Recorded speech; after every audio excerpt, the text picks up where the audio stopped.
Radha Madhava Kunjavindari Gopi Jana Vallabha Giribharadhari Jaya Gopi Jana Vallabha Giribharadhari Yasoda Nandana Brajajana Ranjana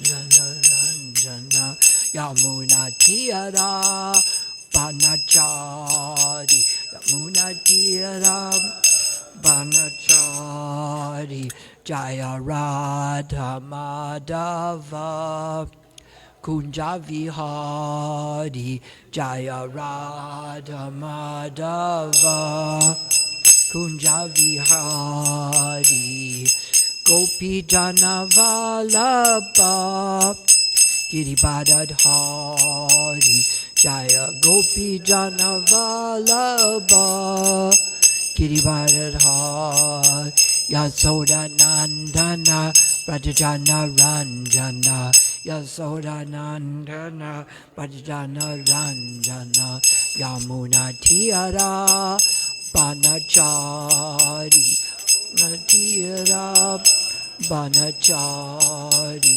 Jaya Radha Madhava Kunja Vihari Jaya Radha Madhava Kunja Vihari Gopi Jana Vallabha Giribharadhari Jaya Gopi Jana Vallabha Giribharadhari Yasoda Nandana Brajajana Ranjana Yasoda Nandana Brajajana Ranjana Yamuna Tira Banachari Yamuna Tira Banachari Jaya Radha Madhava Kunja Vihari Jaya Radha Madhava Kunja Vihari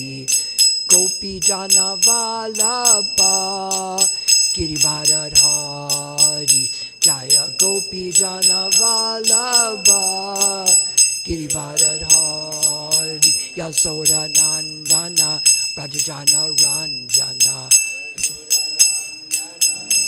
Ranjana Yamuna Tira Banachari Tira Banachari Jaya Radha Madhava Kunja Vihari Jaya Radha Madhava Kunja Vihari Gopi Jana Vallabha Giribharadhari Jaya Gopi Jana Vallabha Giribharadhari Yasoda Nandana Brajajana Ranjana Ranjana Yamuna Tira Banachari Tira Banachari Yamuna Tira Banachari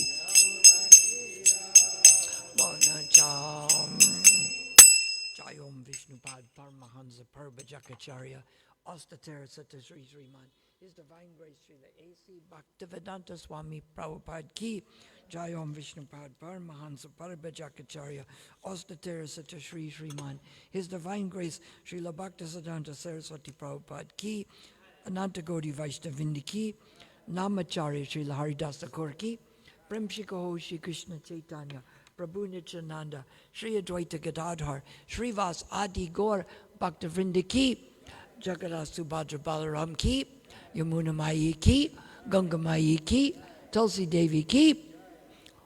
All glories to the assembled devotees. All glories to the assembled devotees. All glories to Sri Guru and Sri Gauranga. It's nice from this spot, you can really concentrate on the mantra because Gopi Jana Vallabha, Krishna is here with the gopis, and Yasodanandan, he is being Yasodanandan over here. I'll wait for you to pass out the verses. This will be the 4th canto, 14th verse, text 29. Can you hear me from here? Okay. Om Namo Bhagavate Vasudevaya. Om Namo Bhagavate Vasudevaya. Om Namo Bhagavate Vasudevaya. Om Namo Bhagavate Vasudevaya. So text 29 starts like this, if you have it on there. Maitreya Uvacha Itam Viparyaya Mati Papiyan Utpatam Gataha Anuniyamanas Tad Yatnam Na Chakre Brasta Mangala Maitreya Uvacha Itam Viparyaya Mati Patiyam Utpatam Gata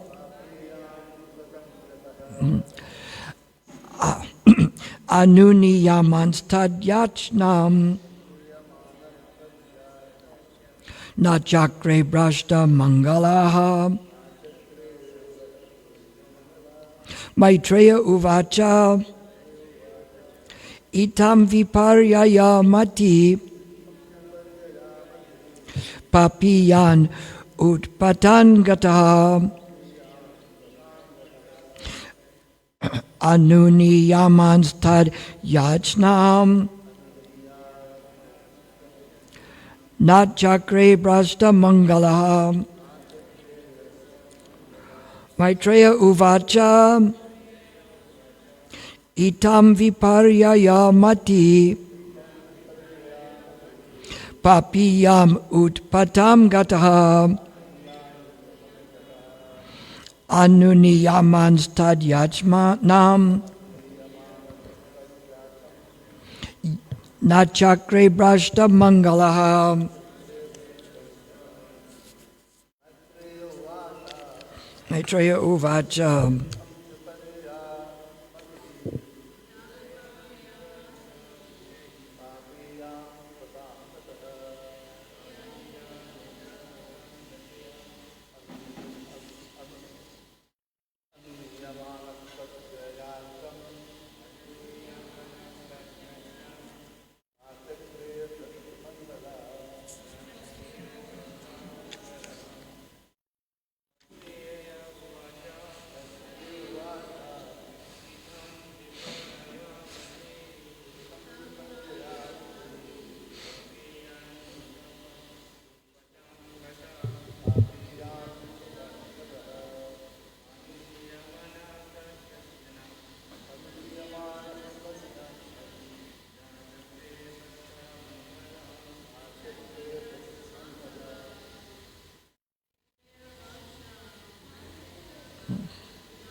Others? No? Okay, let me clean these so I can see them properly. All right, word for word. Maitreya Uvacha. Maitreya said, Itam, thus, Viparya Mati, one who has developed perverse intelligence. That doesn't sound good, does it? Papiyan, most sinful. Utpatam, from the right path. Gataha, having gone. Anuniyamanaha, being offered all respect. Tad yachnam, the respect of the sages. The request of the sages. Na, not. Chakre, accepted. Prashta, bereft of. Mangalaha, all good fortune. That doesn't sound either good, does it? Bereft of all good fortune, is that good? This has tried to come out here. Okay. Bereft of all good fortune. Translation. The great sage Maitreya continued. Thus the king, who became unintelligent due to his sinful life and deviation from the right path, became actually bereft of all good fortune. He could not accept the requests of the great sages, which the sages put before him with great respect, and therefore he was condemned. Purport by His Divine Grace, A.C. Bhaktivedanta Swami Srila Prabhupada. The demons certainly cannot have any faith in the words of authorities. In fact, they are always disrespectful to authorities. They manufacture their own religious principles and disobey great personalities like Vyasa and Narada, even the Supreme Personality of Godhead Krishna. As soon as one disobeys authority, he immediately becomes very sinful and loses his good fortune. The king was so puffed up and impudent that he dared disrespect the great saintly personalities, and this brought him ruination. Now we will repeat the translation so you can remember some of these. The great sage Maitreya continued. Thus the king, who became unintelligent due to his sinful life and deviation from the right path, became actually bereft of all good fortune. He could not accept the requests of the great sages, which the sages put before him with great respect. Therefore, he was condemned. So we'll try to discuss some of these. I figured we could discuss some things from the scriptures instead of me manufacturing some philosophies or spiritual paths, since it mentions that in the purport, that they manufacture their own religious principles. So would it be better if I discuss some things from Shastra or manufacture my own religious principles? Do devotees ever do this sometimes? Some people who don't like the way the movement's going, they say the instructions are all in the missing tapes. Well, what's in the missing tapes? Whatever I want it to be. But that's manufacturing a principle of religion. So we won't do that today. We'll look at what some of this looks like here. He became unintelligent due to sinful life. What does it look like? In the second chapter of Bhagavad Gita, Krishna gives us some ideas about this. He says, while contemplating the objects of the senses, what happens? Attachment comes for them. From such attachment, lust arises. From lust, anger develops. From anger becomes complete delusion. From complete delusion, the memory is bewildered. When memory is bewildered, intelligence is lost. And when intelligence is lost, one falls down again into the material pool. Which part of that is good? Can you tell me which part of that is good? Which part? You see what happens there. While contemplating the objects of the senses, you're thinking about it, then a feeling comes. This is the thinking, the feeling, and the willing. I'm thinking about this, and wow, that looks good. So I'll contemplate it. And then that feeling, that lust arises. I got to have that. And then when it doesn't come quite right, then anger develops. And from anger comes bewilderment of memory. What's that? Oh, I'm sorry. I know I missed something there. One goes into complete delusion. Now, what is different with delusion? You see, with right thinking, you know what to do. That's the mode of goodness. In the mode of passion, you're in illusion. You're not quite sure what to do. But because of this, lust is bad, and then the anger is worst. Going into complete delusion means that we're sure the right things are the wrong things. Just like the people who take the drugs like sugars. They become miserable when they run out, right? What is the solution for them? Can someone tell me? Lucian, you know what goes on in this country. When someone runs out of drugs and they're feeling miserable, what do they think the solution is? To get more, right? So this thing made me miserable. So the only solution is to get more of it, right? Now this is delusion. If something made you miserable, the logical conclusion would be either less or none. Or if they just do it in moderation, right? Some people say everything in moderation.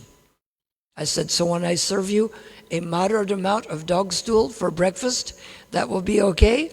That sort of ruins that theory, doesn't it? Everything in moderation. And you would slap them. What'd you do? I did it in moderation.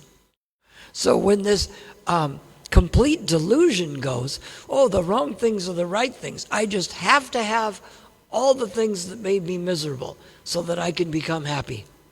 This is the mode of ignorance. You need the things that made you miserable to make you happy. And then the memory is bewildered. What does this mean? Well, this means, particularly if you're a devotee, you forgot about the peace and the tranquility and the bliss and the feeling of being connected to the right direction. You forgot how good all that felt. And you forgot how bad it came. What they call it, like going down the rabbit hole in the, was it Alice in Wonderland? She went down the rabbit. People do it with the internet. They go to one thing and check out this. And if you're doing the internet, you should do the purpose. You check the things that you need to do. You look for those. And then you don't go down some hole, somebody else, oh, you have to check this out. No, I don't have to check this out. I'm using this for a particular purpose, and I don't need to go down this rabbit hole with this bewilderment of memory. So the people forget what things were bad for them, what things they enjoyed, and when the memory is bewildered, the intelligence is lost. And the intelligence is to be able to discern from the beginning what is matter, what is spirit, and how do I get to the spirit? How do I go there? Right? It's like seeing the ocean and going towards it. Or do you see the mirage and it looks like water, and so you go after the false thing? When the intelligence is lost, you have no idea what you want. And if you don't know what you want, it's very hard to get it. Or worse than that, you know what you want, but it's the very things that are bad for you. So this is what comes from this delusion. Each of these stages get worse. And it comes. It's in the beginning. Krishna mentions this in the 3rd chapter of Bhagavad Gita. Arjuna asked, what is it that seems to deviate? We read about deviate here, didn't we? That due to their sinful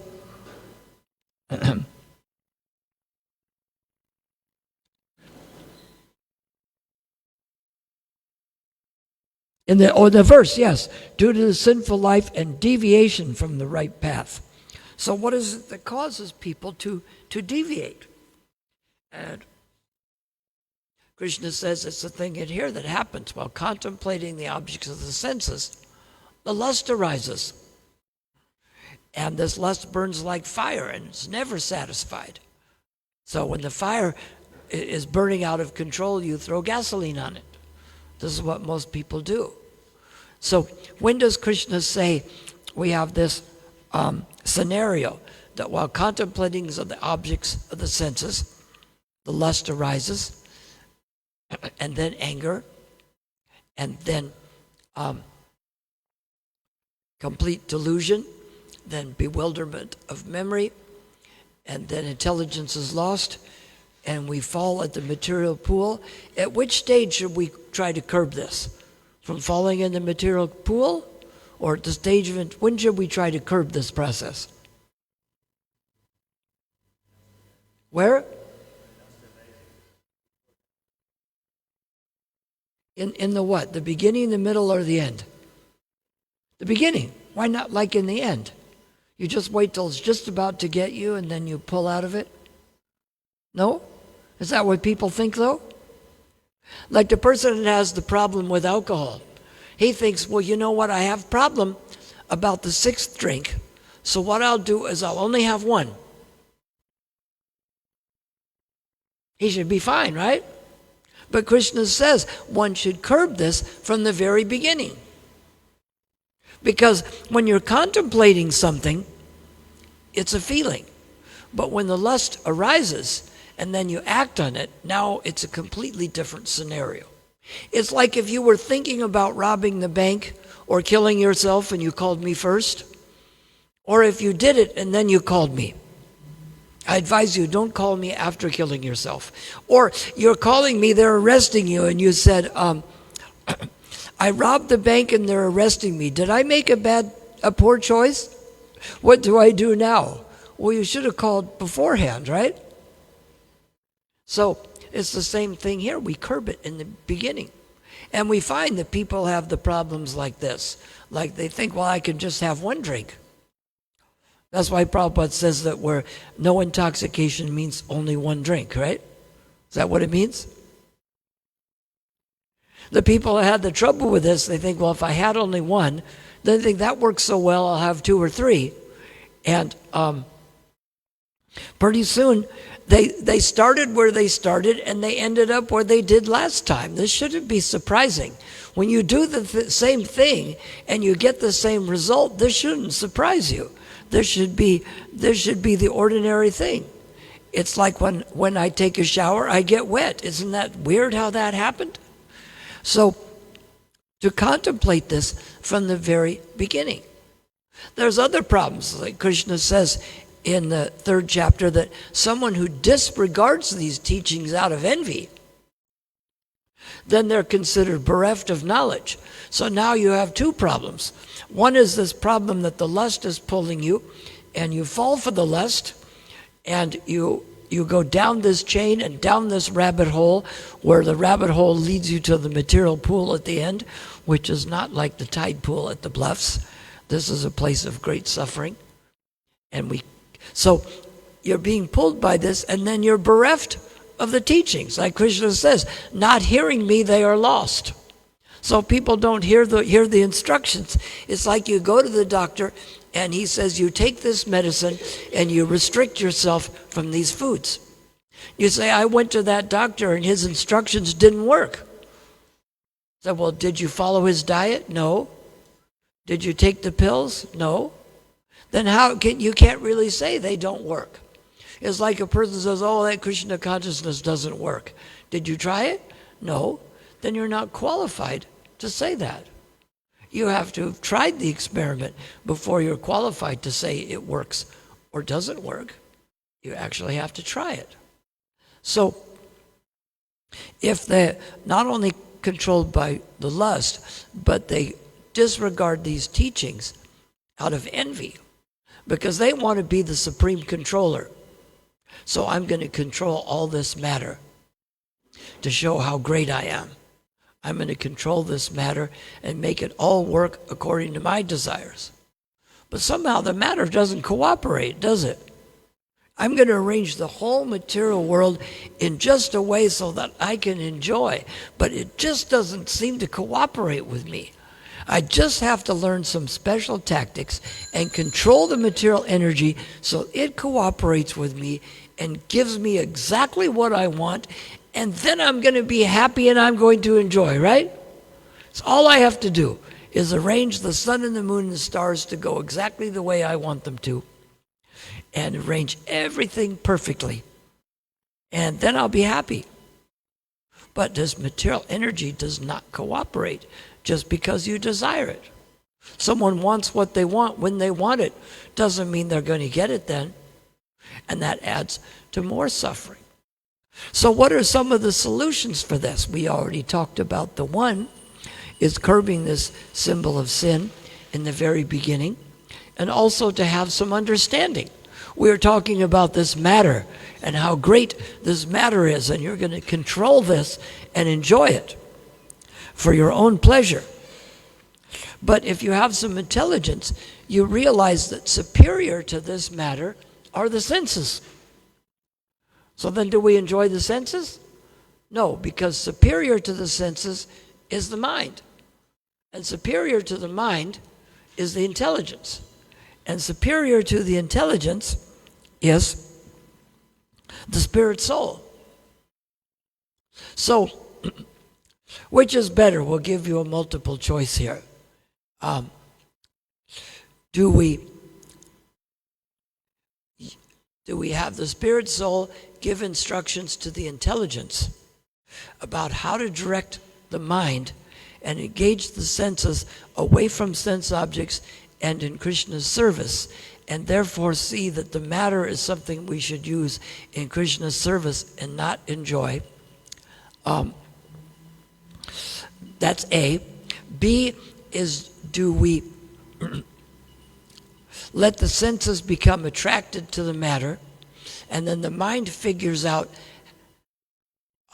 the mind engages the intelligence to find the ways and the means to get the matter so that these senses can be happy? That's answer B. And answer C, do we just forget about it and let it happen the way it's supposed to happen? Is it A, B, or C? Or is it D, all of the above? Which is it? Which one? A. It's not all of the above? What happens if you try all of the above? You get a little confused, because unfortunately people go crazy. If you decide that you want Krishna and you use the intelligence to direct it, you're very happy. There's a certain feeling when you've chosen the wrong thing, and at least you're directed in the right direction. But the mind is a consistency-seeking organ. And you think, yes, I want Krishna, I give up all matter. No, now I want to enjoy this. No, now I want this. No, now I want that. No, now I want this. Right? It's like you think, oh, I'm walking down to the tent. No, I'm walking to the store. And then halfway, no, I'm going to the tent. No, I'm going to the store. And when you're confused about your direction, you become bewildered. And this can drive people crazy. People go more crazy when they're half trying to control themselves and half let themselves go. Especially when they think, what I'll do, people say this, you know what I do, is I work really hard Monday through Friday. And then on Saturday and Sunday, I drink a lot. But it's okay, because the 5 days a week, I go to work and I'm very responsible and I do my job. And that's okay, right? A person said that. I said, that's like me saying to you, don't worry, 5 days a week, I don't do anything mean, cruel, or hurtful. But unfortunately for you, today is not one of the 5 days. So I hit you with a cricket bat. So you figure it's okay, because 5 days a week I don't do anything hurtful, right? Is that what you would think? Or would you either get angry or run away? you wouldn't think, well, it's okay because 5 days a week he doesn't do that. And people think that. And because they didn't do these activities the other 5 days, do they try to make up for it on the weekend? They try to overdo it. They end up worse than the person who thinks, I'll just have a couple drinks. But then there's the problem with that, because when they just have the drink takes over and they have more of them. Doesn't happen for everybody, but it's just a question of whether you're in a little illusion or a lot of illusion. But when you're playing with fire, the chances are that you can get burnt. So Krishna says in the last verse of the 3rd chapter that knowing yourself to be transcendental to the senses, the mind, and the intelligence, then what you should do is by deliberate spiritual steady the mind by deliberate spiritual intelligence and engage it in Krishna consciousness. Now, deliberate means you've thought about it carefully. Yes, I've deliberated, and the best choice for me is to engage in Krishna consciousness. So I will use all the appropriate steps to engage in Krishna consciousness. But here, another thing was mentioned in this verse. Not only sinful acts, but deviation from the right path. Say I'm going down here to the mall, the shopping center, whatever you call it. But when I get up here to the street, I take a right. Now have I gone away from the mall? Now am I lost forever? I can turn around and come back this way, or I can go up that way and go left. It's a little farther, but I can get there. You know, the all or nothing mentality gets us in trouble. If I'm going down this way and I take a right turn, I made a deviation, right? But I still have the choice to turn around and come back or go up this way and get there.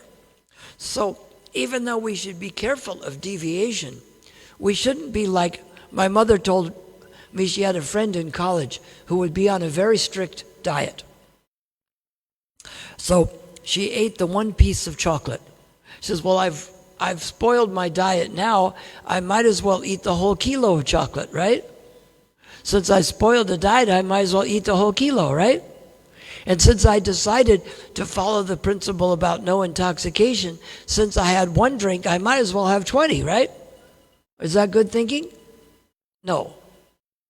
So in the beginning, there may be some deviation. We try not to, but we're careful. The deviation, the best way to go away from that is to make sure we know what the goal is. The goal is that we accept everything favorable for Krishna consciousness, and we reject everything unfavorable. And like someone said to Prabhupada, you said that Krishna consciousness was easy. He said, no, I said it was simple, not that it's easy. So these things are simple, but they're not always easy, especially when our intelligence has not been properly aligned. Like if someone's car is not aligned, it keeps trying to pull to the right, so the person can't drive properly. They can, but they have to keep adjusting it. And then they have to take it into the shop and have it corrected. So this deviation is something, just like if someone really wants to go somewhere correctly, they can pay attention to the road, and they can also have the GPS on. Because sometimes you're driving down the road, and you, I was driving with someone, and we were coming back to here from somewhere else, and they passed this and kept going. I said, you missed the turnoff. He says, oh, I was going to my home. So normally that's the course. But sometimes we have to know that the course has to take a different direction, and that's not the deviation. We have to know where we're going. When we get the goal mixed up, we think that going to this place is the right direction. So we have to know where the goal is. So if we have the wrong goal, then this is not a deviation. So it's one thing to deviate from our path, but if we have the wrong path, then we have to deviate from the wrong path and go back to the correct path. So the GPS tells you now to go here, now to go there. But we shouldn't be shocked. Whose mind is pure and never suggests deviations to them? All of you? So the thing is, it's a lot different if it suggests it. Like if I'm walking towards the mall and somebody suggests that instead I go this way to the informal settlement. Or I take a left and go down here to here. But I don't take those suggestions. I can still go towards the mall. So we have to also know who to take direction from. It's just like some of our devotees were on the Harinama a few Saturdays ago, and some people came and says, why are you doing this? Why are you chanting with these people? Well, should they take direction from some random people who don't even know them? Someone walks up, I know what you should do in your life, you should do this. Do you start taking from direction from someone who doesn't even know you, who doesn't know where you've been and where you're trying to go, and all of a sudden you have such faith in them? It's just like here, we try to greet people at the temple and let them know that they can take as little or as much of Krishna consciousness as they want. Because quite often they're afraid of going to a religious institution. Not so much because of us, because how other churches are. You go to some churches and people look at you like, what are you doing here? You're an outsider. You're not part of our group. And other ones will talk to you in the foyer out here for 5 minutes. Say somebody comes here about 10 to 7 and you talk to them for 5 minutes. And you say, now you want to join our church or our temple? And if you do that, this is what they do at some churches. Who are they expecting you to have faith in? In who? Do they expect you to have faith in Christ or in the church or in them? If I walk up here, my logical thing is you tell me that. I say, well, can I read one of your books first or watch one of your services? If you meet me here and after 5 minutes tell me that I should join your institution, then you're expecting me to have faith in you, isn't it? Whereas, like Tukaram says in Laguna Beach, it's better to have people have a little faith. Somebody comes to the temple for the first time. You don't expect them to join the institution and never go anywhere else. You don't expect them to recognize you as the big, high potentate religious authority. You want them to have enough faith to come back next week and they'll have a good experience. If you accomplish that, it's better to make sure you accomplish that goal than to try to beat them in an argument and you beat them so badly they run away and never come back. Like you're selling a set of books to someone and you beat them in a philosophical argument and they run away. But if the point was to sell books or get the person to come, then you want to remember what the point is. So because of this, they may not develop that much faith immediately, but they can get enough faith that if they come back another time, they'll have a positive experience and they'll want to come. So while we have to be perseverant, we also have to be patient. So if we make a mistake, because we don't like to make mistakes, the best thing is just to deny we made a mistake, right? No, it's like Tom Hopkins, the sales trainer, says, don't think what you did wrong, think what you did right and do more of it. You admit, okay, I made this mistake, now let me do it differently next time. Because it's not so important how we feel about ourselves. If we feel we're the worst scum in the world, or we feel we're the greatest devotee, none of that makes any difference. What makes a difference is, are we willing to look at what we did well at and do more of it?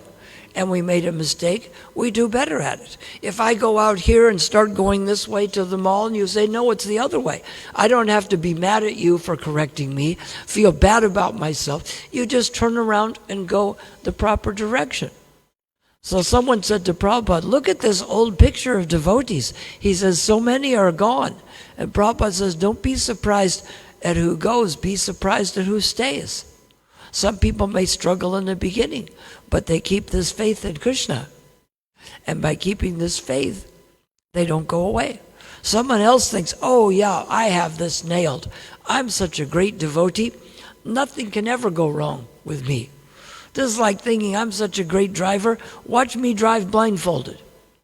Now, if you're a good driver and you drive blindfolded, do you do well? Not so well, right? So we have to know our frailties and at the same time know that Krishna will help us. And don't become overly elated at our successes or overly depressed about our shortcomings. We just try to do more of the next thing. And that will help us to have success. So shall we end there? Like Bhakti Chaitanya Swami said, any questions, comments, corrections, chastisements? Any comments there? What happens when we deviate from the right path?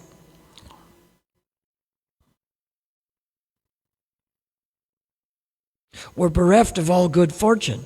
Another thing I noted here, if this had the sages coming in and talking about how bad he was, it's like if the doctor tells you you have this disease and you have the wrong attitude, which Vena did, and the sages will come up with that. But we have a second opinion. Maitreya wasn't the one giving advice, and Maitreya wasn't the one that was being falsely accused. So this is a good second opinion. Maitreya is viewing this from the outside. Of course, the sages are going to see that what Vena did was wrong, but it's a little better to get the second opinion first, because you could say that, well, they didn't like being criticized by Vena. So Maitreya is the second opinion, and he's showing where he's going to be bereft of all good fortune. So we should not be bereft of good fortune, and we can follow Krishna's directions. And we shouldn't be surprised if we're not perfect, but we should know what the goal is and try our best to get there. Hare Krishna.